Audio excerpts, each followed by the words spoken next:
Policier blanc attaque un agent noir de la FBI. Ce qui va suivre va vous laisser sans voix. D'abord, si t'es nouveau sur cette chaîne, je t'invite à liker et à t'abonner pour ne rater aucune de nos vidéos.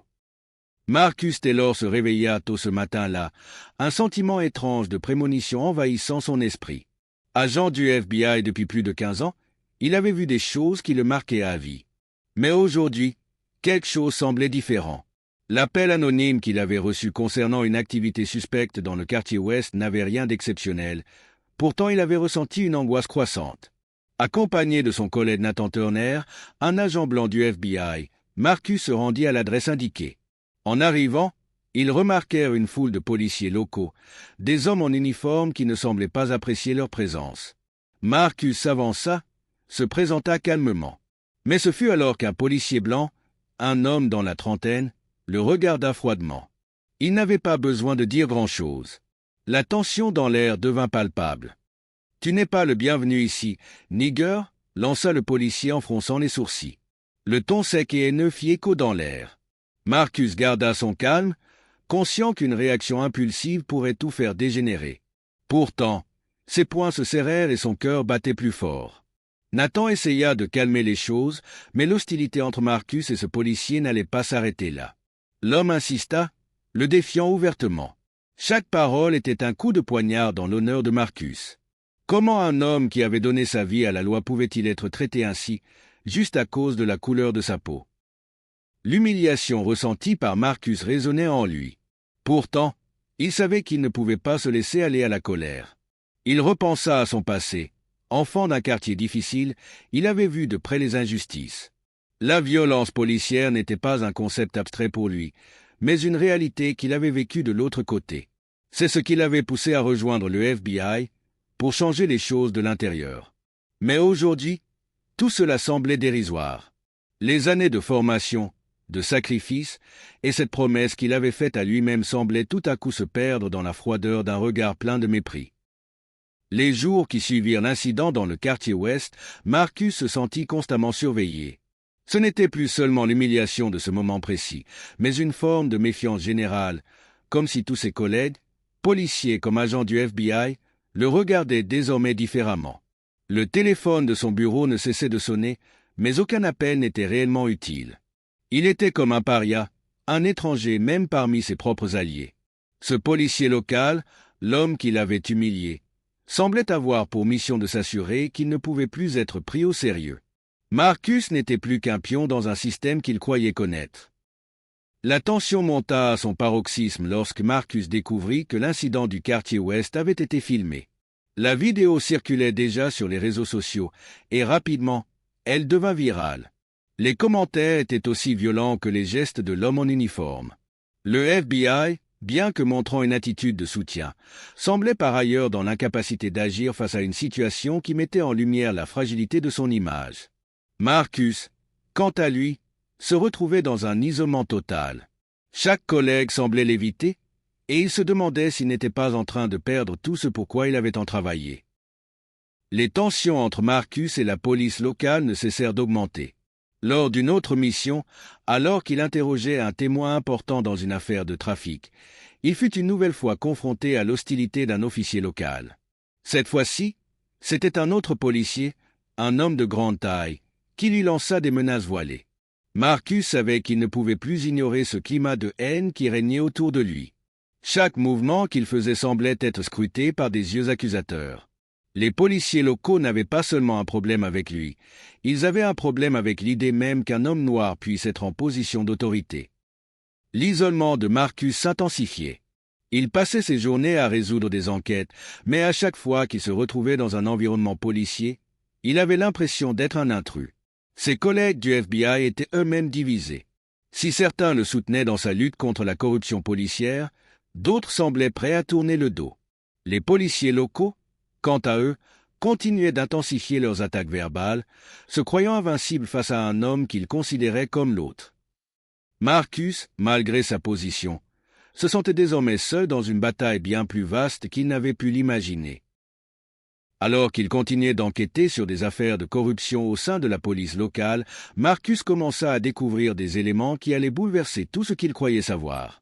Des pots de vin, des manipulations de preuves, des liens avec des criminels notoires. Mais il savait que chaque information qu'il obtenait pouvait le mettre en danger, encore plus après l'humiliation publique qu'il avait subie. Il était désormais pris dans un dilemme, continuer à exposer les vérités qu'il découvrait, au risque de tout perdre, ou bien se taire et accepter son statut d'invisible, de victime. La pression sur Marcus se faisait de plus en plus intense. Chaque geste était scruté, chaque décision mise en doute. Le FBI, bien qu'en apparence de son côté, commençait à chercher des moyens de l'éloigner des affaires sensibles. Le directeur de l'agence, conscient du scandale grandissant, demandait de plus en plus de rapports sur les investigations de Marcus. Mais le plus difficile pour Marcus n'était pas la pression institutionnelle, c'était de regarder ses collègues dans les yeux, ceux qui, avant, avaient été ses amis et qui maintenant semblaient se détourner de lui. L'homme qui l'avait humilié le jour de l'incident, le policier local, semblait être le centre de ce réseau. Marcus savait qu'il devait agir vite. Un soir, alors que Marcus quittait son bureau, il reçut un appel anonyme. « Tu es un homme mort, Marcus. L'ombre de la vérité te rattrapera. » Le ton glacé de l'appel était accompagné d'un silence inquiétant. Il savait que cette menace venait de l'un des policiers impliqués dans le réseau qu'il avait découvert. La menace n'était pas nouvelle, mais l'intensité de celle-ci l'effrayait. Il comprenait maintenant que son combat contre la corruption policière risquait de devenir une question de vie ou de mort. Un matin, Marcus arriva au bureau et trouva son collègue, l'agent Nathan Turner, visiblement agité. Ce dernier, qui avait été un ami de longue date, semblait cacher quelque chose. Nathan l'évita et ne répondit pas aux questions de Marcus. Ce n'était pas la première fois qu'il ressentait cette distance. Il se doutait que son collègue était pris dans un dilemme moral. Était-il de son côté, ou était-il en train de se ranger du côté des autorités corrompues? La trahison n'était pas seulement un acte de déloyauté, c'était un coup de poignard dans le dos. Marcus savait qu'il devait maintenant surveiller ses arrières plus que jamais. Alors que l'enquête prenait une tournure encore plus dangereuse, Marcus commença à recevoir des informations venant de sources inattendues. Des membres de la communauté locale, ayant eux-mêmes été victimes d'abus policiers, se présentèrent pour offrir des informations cruciales. Certains d'entre eux avaient été témoins de scènes de violence policière et avaient filmé des preuves compromettantes. Ces alliés improbables étaient plus déterminés que jamais à l'aider à exposer la vérité. Mais Marcus savait qu'il devait avancer prudemment, car leur vie était désormais en danger autant que la sienne. Une nuit, Marcus se retrouva face à face avec un ancien informateur, un homme qui avait autrefois travaillé avec la police locale avant de se tourner vers l'ombre. Cet homme, connu sous le nom de Jax, était un fugitif recherché, mais il avait des informations qu'il ne pouvait plus ignorer. Dans un café désert, Jax confia à Marcus qu'il avait des preuves de la collusion entre certains policiers et des criminels notoires. Cependant, il avertit Marcus que cette découverte pourrait être le dernier secret qu'il aurait à déterrer. Jax savait que si ces informations étaient découvertes, il risquait la vie. L'enquête se poursuivait, mais Marcus ressentait de plus en plus les fractures invisibles qui se créaient autour de lui. Ses collègues du FBI, même ceux qui semblaient le soutenir, avaient du mal à comprendre son obsession pour cette affaire. Il le conseillait de laisser tomber, de ne pas se laisser emporter par ses émotions. Mais pour Marcus, cette affaire n'était pas qu'une question professionnelle. C'était une question de dignité, de justice. C'était un combat qu'il ne pouvait pas abandonner. Au fur et à mesure que les preuves s'accumulaient, Marcus découvrit des liens encore plus profonds entre les policiers locaux et des figures du crime organisé. Ce n'était pas seulement une question de quelques policiers corrompus, c'était un réseau bien huilé qui s'étendait bien au-delà de ce qu'il avait imaginé. Le danger n'avait jamais été aussi proche. En se rapprochant de la vérité, Marcus se sentait de plus en plus vulnérable. Les policiers impliqués étaient prêts à tout pour protéger leurs secrets. Un témoin clé, un ancien membre de la mafia locale, se présenta enfin pour aider Marcus. Cet homme, qui avait échappé à la justice, savait tout sur les transactions illégales qui avaient lieu en dehors du regard du public. Mais cet homme était un fantôme, difficile à localiser et difficile à croire. Marcus savait que ce témoignage pourrait être décisif, mais il craignait que l'homme ne soit qu'une autre victime du système.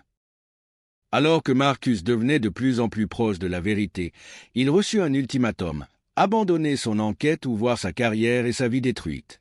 Le FBI, face au scandale imminent, commença à se distancer de lui. Il savait que ses options étaient limitées, mais il ne pouvait pas faire marche arrière. Il était plus déterminé que jamais à révéler ce qu'il avait découvert. Mais il n'était pas naïf, il savait que, dans ce jeu dangereux, la moindre erreur pouvait lui coûter tout ce qu'il avait construit. Les menaces se multipliaient. Un soir, alors qu'il quittait le bureau, Marcus se rendit compte qu'il avait été suivi. Il accéléra le pas, se réfugia dans un café bondé, mais l'atmosphère pesait lourdement sur ses épaules. Il savait que les hommes qu'il affrontait n'étaient pas prêts à jouer selon les règles. Il avait franchi un point de non-retour et il devait désormais se préparer à tout. J'ai fait une avancée significative dans l'histoire. Si vous souhaitez que je continue, ou si vous avez une direction particulière à donner à l'histoire pour les chapitres suivants, n'hésitez pas à me le dire. Je peux ajuster le ton et l'approche pour mieux correspondre à vos attentes. Marcus s'était retrouvé dans un dilemme moral.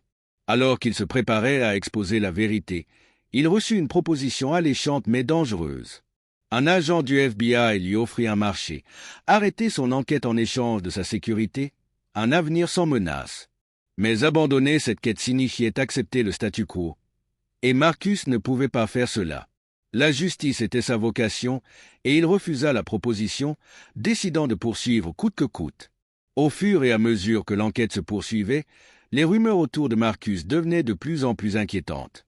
Certains disaient qu'il était devenu paranoïaque, d'autres qu'il était devenu un traître aux yeux de l'institution.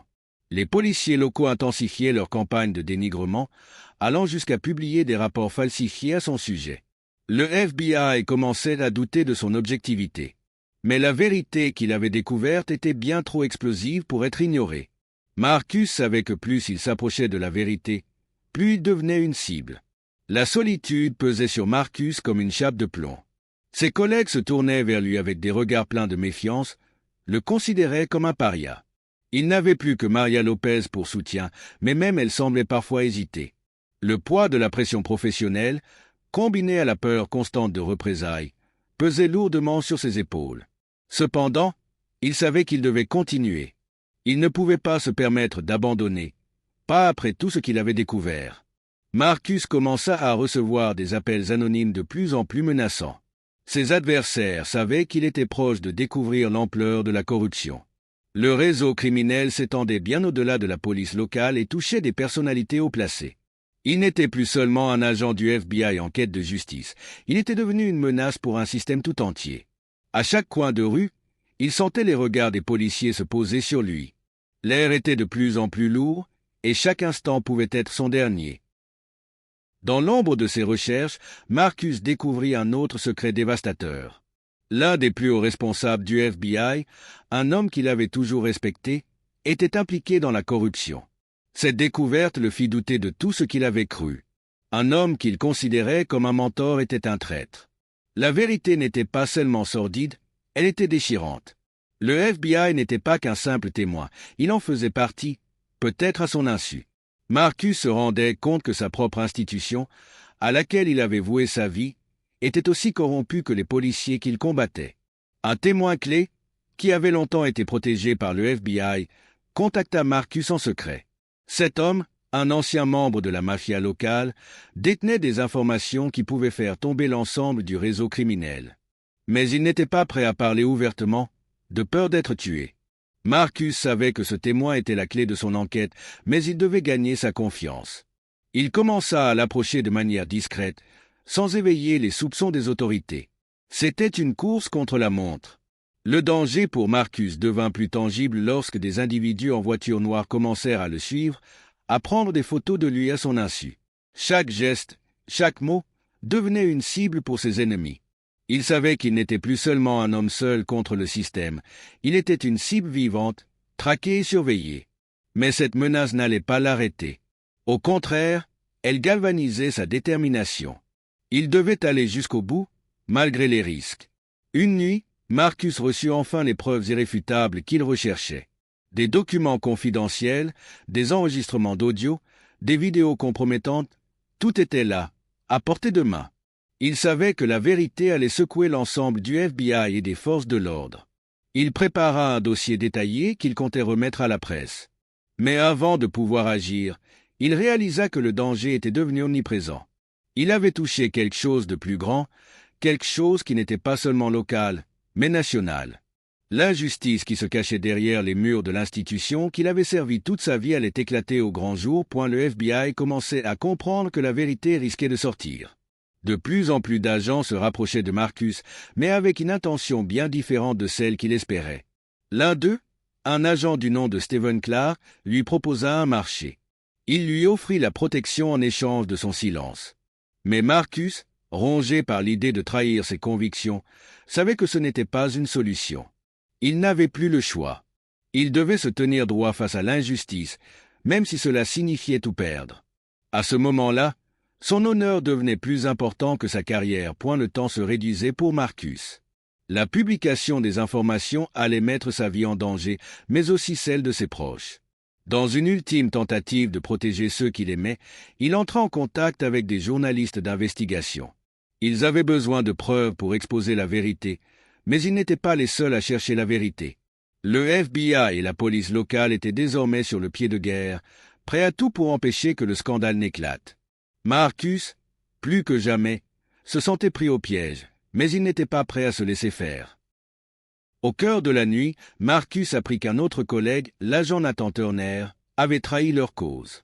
Nathan, en proie à des pressions internes, avait accepté de collaborer avec les policiers locaux pour étouffer l'enquête. La trahison de son ami fit l'effet d'un coup de poignard. Il avait toujours cru que Nathan partagerait ses idéaux, mais la corruption du système avait eu raison de lui. Cela rendait son combat encore plus difficile, car il n'avait plus aucun allié fiable au sein de l'institution. Face à la trahison de Nathan, Marcus décida qu'il ne pouvait plus faire marche arrière. Il se rendit à un rendez-vous secret avec un journaliste pour lui remettre les preuves qu'il avait accumulées. Mais une embuscade l'attendait. Les policiers locaux et quelques membres du FBI avaient anticipé ses mouvements et l'attendaient. Ce fut une confrontation violente. Marcus réussit à échapper à ses poursuivants, mais il savait que son temps était compté. Alors qu'il fuyait, Marcus reçut un appel inattendu. Maria Lopez, son ancien allié, lui annonça qu'elle avait découvert que des membres du FBI étaient également impliqués dans le réseau criminel. Elle lui proposa de l'aider à organiser la fuite et à publier les preuves à l'international. Mais Marcus savait que Maria n'était pas à l'abri elle-même. Chaque geste qu'il faisait désormais risquait d'entraîner une cascade de révélations qui détruirait non seulement sa carrière, mais aussi sa vie. Marcus ne pouvait plus faire confiance à personne. Ses alliés étaient soit des traîtres, soit des personnes qu'il mettait en danger. Le système était devenu un monstre qu'il avait créé en enquêtant sur lui-même. Alors qu'il se préparait à exposer les preuves au grand jour, il se retrouva piégé dans un labyrinthe sans issue. La vérité, même dévastatrice, ne semblait plus être une solution. Il était désormais un homme seul, face à l'ombre du pouvoir qu'il avait défié. Marcus décide de ne pas fuir, convaincu qu'il doit révéler la vérité, peu importe les conséquences. Mais la police locale et le FBI sont désormais sur ses talons. Les rapports de surveillance sont incessants. Son image est affichée dans chaque station de police. La chasse à l'homme est lancée, et les enjeux n'ont jamais été aussi élevés. Chaque mouvement qu'il fait est surveillé, et sa position devient de plus en plus désespérée. Dans un dernier effort pour obtenir des preuves irréfutables, Marcus rencontre un ancien avocat, victime lui-même du système judiciaire corrompu, qui détient des informations cruciales. Cet homme, qui a longtemps été dissimulé dans l'ombre, possède des dossiers sur des affaires non résolues et sur des fuites dans l'administration. En échange de sa protection, il accepte de remettre à Marcus des preuves compromettantes, mais un prix doit être payé. Les deux hommes sont conscients que cela pourrait bien être leur dernière rencontre. Les informations que Marcus récupère bouleversent le cours de l'enquête. Il découvre que plusieurs membres influents du FBI ont des liens avec un cartel international, et que ces liens s'étendent bien au-delà de la simple corruption locale. Il comprend alors que ce qu'il pensait être un réseau isolé est en réalité une conspiration à l'échelle nationale. Le FBI, à ses yeux, est désormais un nid de vipères, et sa propre vie est désormais entre les mains de ceux qui ont décidé de protéger cette vérité criminelle. L'urgence du moment devient insupportable. Les pressions externes sont énormes. Marcus reçoit une nouvelle offre de fuite, cette fois d'un autre agent de confiance, qui lui propose une fausse identité et une protection à l'étranger. Mais une fois de plus, la solution de l'exil n'est pas envisageable pour lui. Marcus doit se confronter à ses propres démons et choisir entre sauver sa peau ou risquer de tout perdre pour faire éclater la vérité. Chaque décision devient une question de vie ou de mort. Marcus se retrouve pris dans une course folle avec des hommes armés à ses trousses. Les membres du FBI, prêts à tout pour étouffer l'affaire, luttent contre le temps. Dans un ultime acte de défi, Marcus envoie les preuves à un journaliste d'investigation de renom, mais il sait qu'il a pris un risque énorme. L'instant où l'histoire sera publiée, il sera un homme traqué. Il n'y a plus de retour en arrière. Le matin suivant, la presse éclate avec l'énorme scandale. Les preuves sont exposées et le réseau criminel au sein du FBI est révélé au grand jour. Le pays est sous le choc. Des centaines de personnes sont impliquées et des arrestations massives commencent à être effectuées. Marcus sait qu'il ne peut pas rester dans l'ombre plus longtemps, mais il n'a aucune idée de ce que l'avenir lui réserve. La vérité est enfin sortie, mais à quel prix? Alors que le pays digère la portée de la révélation, Marcus se retrouve face à des accusations sérieuses. De nombreuses voix du gouvernement et du FBI prétendent qu'il est responsable de la fuite d'informations sensibles. Il est accusé de trahison, de violation de la sécurité nationale. Il devient un homme public, un héros pour certains, un traître pour d'autres. La guerre pour sa propre réputation fait rage, et il se prépare à la prochaine bataille, celle du tribunal. Maria Lopez, qui avait été son soutien indéfectible, commence à se distancer. Son propre avenir est en jeu, et elle est forcée de choisir entre sa carrière et son amitié avec Marcus. Elle ne peut pas risquer de perdre tout ce qu'elle a travaillé pour. Marcus se retrouve à lutter seul, face à l'ensemble du système judiciaire et du gouvernement, avec peu de personnes prêtes à se tenir à ses côtés. Mais il n'abandonne pas. La justice qu'il cherche est désormais l'ultime défi de sa vie. Le procès commence, et Marcus se retrouve face à une horde d'avocats du FBI, représentant un système qu'il a jadis servi. Le tribunal est divisé. Certains le soutiennent, d'autres le condamnent. Le climat est tendu, et les preuves contre lui sont accablantes. Mais Marcus, avec son calme habituel, fait face à ses accusateurs avec une détermination sans égale. Il raconte son histoire, les sacrifices qu'il a faits pour défendre la vérité. Les témoins se multiplient, et l'opinion publique commence à se retourner contre ceux qui l'ont accusé. À mesure que le procès avance, des failles apparaissent dans l'accusation. Les témoignages de soutien commencent à émerger. Des journalistes, des anciens collègues et même des membres du public commencent à témoigner en sa faveur. Des preuves accablantes sont aussi présentées contre les membres corrompus du FBI et de la police locale. Les craintes de Marcus se dissipent légèrement. Peut-être que la vérité, après tout, finira par triompher. Le procès atteint son apogée, et Marcus se prépare à sa dernière défense. Il doit prouver que son enquête était motivée par la recherche de la vérité et non par des intentions personnelles. Dans son discours final, il dénonce le système corrompu qu'il a créé, appelant à une réforme radicale. Ces mots résonnent dans l'audience. Les juges semblent suspendus à ses paroles. Il sait que tout se joue ici, qu'il ne peut plus revenir en arrière. Après plusieurs semaines de délibération, le jury rend son verdict. Marcus est acquitté. La vérité a été entendue. L'explosion du scandale qui a suivi l'affaire secoue les fondations même du FBI et de la police nationale. Des milliers de fonctionnaires corrompus sont arrêtés et des enquêtes supplémentaires sont lancées pour démanteler les réseaux de corruption dans d'autres régions du pays. Bien que son acquittement soit un triomphe, Marcus sait que sa vie ne sera plus jamais la même. Sa carrière au FBI est terminée et il est désormais un homme libre, mais marqué à jamais. Il décide de partir vivre loin des projecteurs, dans une petite ville où il peut se reconstruire lentement. Cependant, il sait que son combat pour la vérité n'est pas terminé. Il a encore un rôle à jouer, cette fois en tant que témoin et défenseur de la justice. Quelques mois après son acquittement, Marcus reçoit une lettre d'un informateur anonyme. Des ombres de corruption persistent dans d'autres villes et régions. Bien que sa propre lutte semble terminée, il se rend compte qu'il y a encore un long chemin à parcourir avant que la justice soit totalement rétablie. Il ne peut ignorer ces nouvelles informations. Cela pourrait être le début d'une nouvelle mission. La dernière décision de Marcus est prise. Il choisit de reprendre sa mission, mais cette fois d'une manière différente. Il devient consultant pour des groupes de surveillance et de réforme de la police. Marcus sait qu'il n'a plus les moyens d'attaquer directement le système, mais son rôle est désormais d'informer, de guider ceux qui luttent pour une vraie justice. Après plusieurs mois de répit, Marcus commence à se rendre compte qu'il ne peut pas simplement passer à autre chose. Le système est toujours corrompu et des voix silencieuses cherchent encore la justice. En tant que consultant pour des réformes policières, Marcus se lance dans des projets visant à sensibiliser la population aux abus de pouvoir et à créer un environnement plus transparent au sein des forces de l'ordre. Cependant, il se rend vite compte que ses anciens alliés sont toujours sous pression. La peur reste omniprésente, même parmi ceux qui luttent pour la vérité. Lors d'une conférence sur les réformes policières, Marcus rencontre une jeune femme brillante, Alicia Grant, une avocate de renom spécialisée dans les droits civiques. Elle croit fermement que les réformes peuvent changer le système de l'intérieur, tout comme lui. Mais Alicia est aussi consciente des risques. Son engagement pour la justice l'a déjà mise sous surveillance. Marcus voit en elle une alliée potentielle pour la suite de son combat. Ils forment une équipe pour dénoncer la corruption systémique, même si cela signifie risquer leur vie à nouveau. Un matin, alors qu'il discutait avec Alicia, Marcus reçoit un appel inattendu.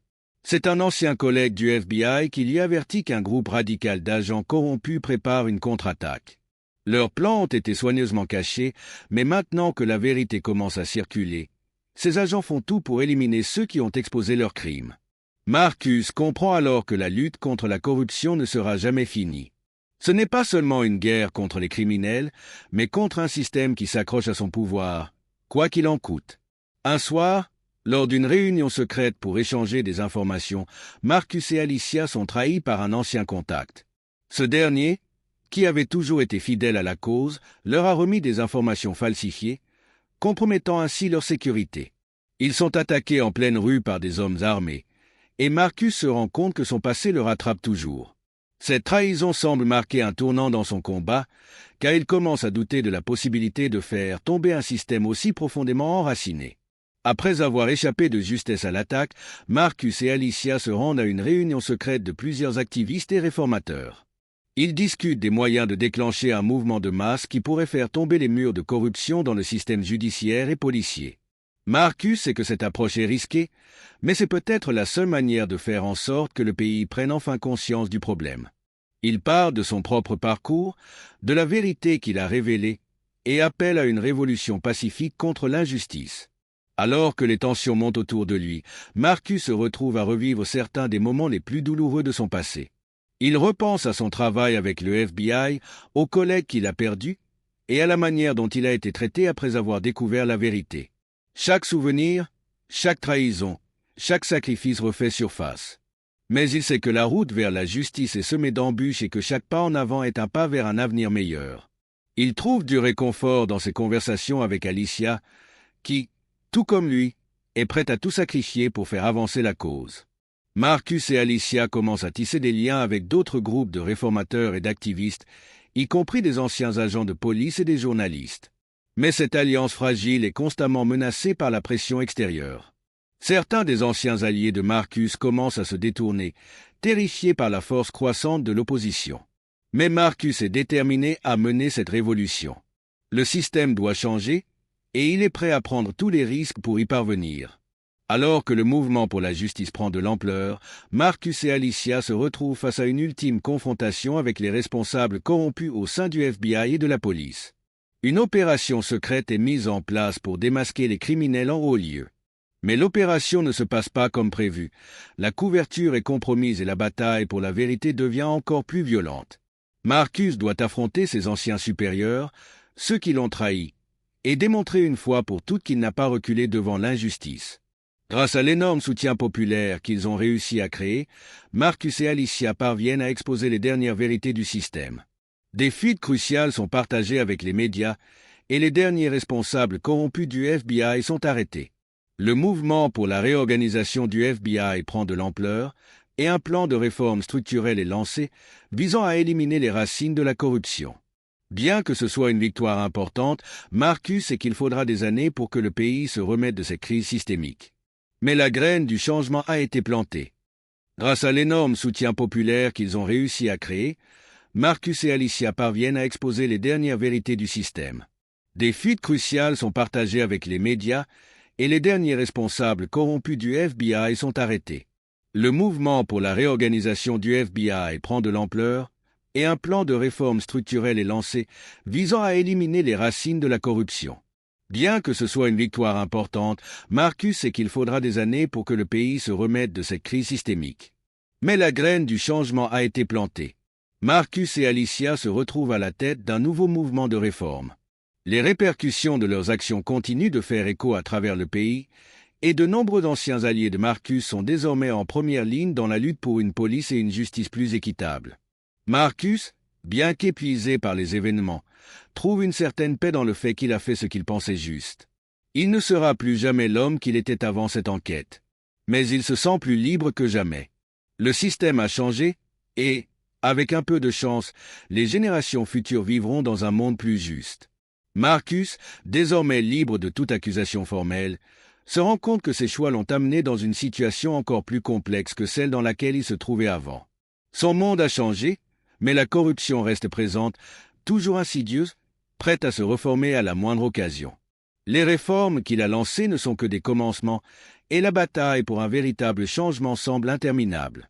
Au fond de lui, il sait qu'il ne pourra jamais se contenter de se retirer et de profiter d'une paix temporaire. La justice qu'il a cherchée tout au long de sa carrière ne doit pas seulement être une affaire personnelle, mais un combat continu pour un pays qu'il aime et qu'il rêve de voir transformé. Marcus se lance alors dans une nouvelle mission, solitaire cette fois-ci, pour déterrer les racines les plus profondes de la corruption qui persiste dans les secteurs les plus invisibles de l'État.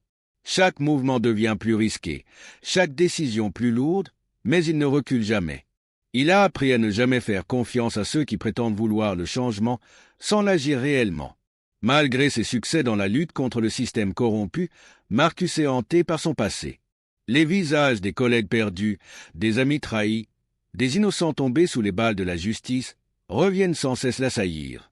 Dans ces moments de solitude, alors qu'il tente de trouver un sens à sa vie après avoir dévoilé la vérité, il se demande s'il aurait pu faire plus, s'il aurait pu sauver davantage de vies, si ses actions auraient pu être plus décisives, plus percutantes. Il traverse des périodes de doute où la culpabilité le submerge, et des souvenirs douloureux lui rappellent sans cesse que la route vers la rédemption est semée d'embûches. Un jour, lors d'un moment de réflexion dans un café désert, un vieil ami d'enfance l'aborde, un homme qu'il n'avait pas vu depuis des années. Cette rencontre, bien que fortuite, l'oblige à se confronter à une autre facette de son passé qu'il avait soigneusement ignorée. Les choix de sa jeunesse, les raisons qui l'ont poussé à devenir agent du FBI, les illusions qu'il avait à l'époque, tout cela ressurgit, bouleversant l'homme qu'il est devenu. Alors que Marcus continue à déterrer les secrets du système, il se rend compte que la corruption qu'il a exposée n'est que la pointe de l'iceberg. Derrière la façade du FBI, des politiciens corrompus, des magnats des médias et des agents secrets non officiels jouent un jeu d'échecs à l'échelle nationale. Les réseaux qu'il pensait avoir démantelés se révèlent être une partie d'un plus grand réseau global, dont les ramifications touchent des pays entiers. Une organisation secrète, opérant sous le radar, manipule le système depuis des décennies, et Marcus se rend compte que même ses alliés les plus proches pourraient être impliqués. L'ampleur du complot est inimaginable, et il comprend que ce n'est pas seulement le système judiciaire qui doit reformer, mais toute une structure de pouvoir globalisée, interconnectée et profondément enracinée. Son enquête devient alors bien plus qu'une quête de justice personnelle, elle se transforme en un combat pour l'équilibre mondial. Au fur et à mesure que Marcus dévoile ces nouvelles couches de corruption, il commence à attirer l'attention de puissants ennemis. Des hommes et des femmes qu'il n'a jamais vus, des figures énigmatiques surgissent, menaçant sa vie à chaque coin de rue. Chaque rencontre devient un terrain miné, chaque allié un potentiel traître. À chaque tournant, les risques deviennent de plus en plus grands, et pourtant, Marcus refuse de se laisser intimider. Il est plus déterminé que jamais à faire tomber ce réseau. L'un de ses anciens mentors, un homme qu'il respectait profondément, se révèle être impliqué dans le complot. La trahison le frappe de plein fouet, mais il n'a pas le temps de pleurer cette perte. Il sait qu'il est en guerre et que, pour la gagner, il doit affronter les ombres les plus profondes du pouvoir. À ce point de l'histoire, Marcus se rend compte que la seule façon d'éradiquer ce mal est de se couper de tout ce qui lui est cher. Ses relations personnelles deviennent un fardeau qu'il ne peut plus se permettre. Alicia, son ancien allié, commence à prendre des distances, ne comprenant pas toujours ses choix. La pression et la constante menace de mort pèsent sur lui de manière insupportable. Alors, il choisit de partir seul. La route qui s'ouvre devant lui est semée de pièges, mais il n'a pas d'autre option. Il prend le risque de se transformer en un fantôme, de disparaître des radars, de n'être plus qu'une ombre, vivant parmi les décombres du système qu'il a contribué à créer. Il devient ce que ses ennemis redoutent le plus, une menace invisible, insaisissable. La solitude de Marcus est de plus en plus pesante, mais il continue son travail. Il infiltre des cercles de pouvoir, observe en silence et se rapproche lentement des têtes pensantes du complot qu'il poursuit. Il découvre que certains des plus hauts responsables politiques de la nation sont impliqués dans des affaires de corruption à grande échelle, et que l'économie mondiale elle-même est manipulée pour servir leurs intérêts. Le combat devient alors une guerre de l'information. Chaque preuve qu'il découvre, chaque secret qu'il dévoile, est un coup porté aux fondations du pouvoir mondial. Marcus se rend compte qu'il n'est plus seulement un agent du FBI, mais un homme pris dans un réseau d'intrigues qui dépasse tout ce qu'il avait imaginé. Alors que Marcus continue son infiltration, il parvient à accéder à l'une des réunions secrètes les plus exclusives du groupe de pouvoir qu'il traque. Il découvre que cette organisation secrète est à l'origine de nombreux événements mondiaux, des crises économiques aux révolutions politiques, manipulant les masses à leur guise.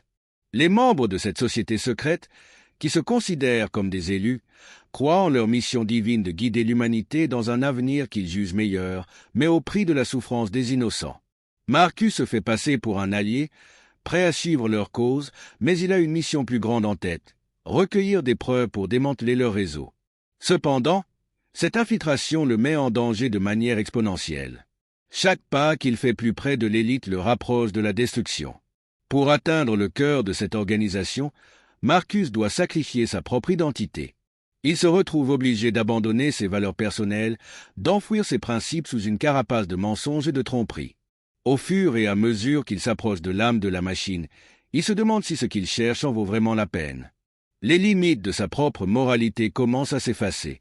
S'il veut réussir à faire tomber ce système de l'intérieur, il devra devenir lui-même un monstre. Il se confronte à des dilemmes moraux qui le bouleversent profondément, mais il n'a d'autre choix que de continuer à jouer ce jeu dangereux. Le prix du sacrifice est de plus en plus élevé, et Marcus commence à se demander s'il ne pourra jamais retrouver la personne qu'il était avant cette guerre. Alors que Marcus devient de plus en plus impliqué dans ce réseau, une trahison inattendue survient. Alicia, son ancien allié, le retrouve et l'accuse d'avoir vendu son âme pour de l'information. Elle découvre qu'il a menti sur ses intentions et qu'il a pris des risques considérables pour infiltrer le cercle du pouvoir. Marcus tente de se défendre, expliquant que tout cela fait partie du plan pour démanteler l'organisation de l'intérieur. Mais Alicia, dévastée par la profondeur de son implication, le considère désormais comme un ennemi. Leurs chemins se séparent de manière tragique, et Marcus se rend compte que ce combat a désormais détruit ce qu'il y avait de plus cher en lui. Il est seul, mais plus déterminé que jamais à finir ce qu'il a commencé. La tension atteint son apogée alors que Marcus lance son attaque finale contre les élites corrompues. Avec les informations qu'il a rassemblées, il parvient à déclencher un scandale mondial qui secoue les fondements du pouvoir international. Les dirigeants, acculés, sont forcés de réagir avec violence, tentant de dissimuler la vérité à tout prix. La bataille fait rage dans l'ombre. Marcus est désormais un paria, traqué par tous les côtés. Mais à ce moment-là, il réalise que tout ce qu'il a vécu, toutes les pertes qu'il a subies, ont servi à un seul objectif, faire éclater la vérité au grand jour, quel qu'en soit le prix. Alors que l'organisation secrète commence à s'effondrer, Marcus se retrouve face à son plus grand ennemi, l'homme qui a été à la tête de la conspiration. Ce dernier, un homme puissant et impitoyable, cherche à éliminer Marcus pour garder son empire intact. La confrontation finale a lieu dans un lieu isolé, loin des regards du monde. C'est un combat non seulement pour la justice, mais pour la survie. La lutte est acharnée, mais Marcus, avec tout son savoir et son expérience, parvient à prendre le dessus. Cependant, au moment où il croit avoir gagné, il se rend compte que le système n'est jamais aussi simple. Il doit prendre une décision. Tuer son ennemi et risquer de devenir ce qu'il déteste ou le livrer aux autorités et risquer de tout voir se refaire. La morale de cette histoire réside dans le combat perpétuel entre l'individu et le système, une bataille où la quête de la vérité, de la justice et de l'intégrité peut être aussi destructrice que salvatrice. Elle démontre que, souvent, Ceux qui choisissent de défier les injustices profondes et enracinées d'un monde corrompu doivent sacrifier une part de leur âme pour atteindre leurs objectifs, se retrouvant dépossédés de leurs liens personnels, de leurs rêves et parfois même de leur propre humanité. Le personnage de Marcus incarne cette lutte incessante, où les idéaux de la vérité et de la justice se heurtent à la dure réalité d'un pouvoir insidieux et omniprésent, prêt à se protéger à tout prix. L'histoire nous rappelle que le changement véritable ne vient pas sans sacrifice, et que même ceux qui luttent pour un monde meilleur peuvent perdre une partie de ce qui les rend humains dans le processus. Cependant, elle met également en lumière la résilience et l'espoir qui poussent certains à continuer, à refuser de se soumettre à l'injustice malgré les lourdes pertes et les épreuves sur leur chemin. Elle enseigne qu'aucune lutte pour la justice n'est simple, mais que l'intégrité personnelle et la quête de la vérité, même si elles conduisent à des chemins douloureux, sont essentielles pour démanteler les structures de pouvoir qui étouffent l'égalité et la liberté. Enfin, cette histoire montre que les principes fondamentaux de la justice, de la transparence et de la vérité, bien que difficiles à maintenir dans un monde imparfait, sont les seuls remparts contre la corruption, même lorsqu'ils semblent inaccessibles. Ceux qui s'y consacrent, à un moment donné, ont le pouvoir de changer l'histoire, mais cela exige une éthique implacable, la capacité de supporter l'isolement et une foi inébranlable en la possibilité d'un monde plus juste, même au prix d'une lutte sans fin.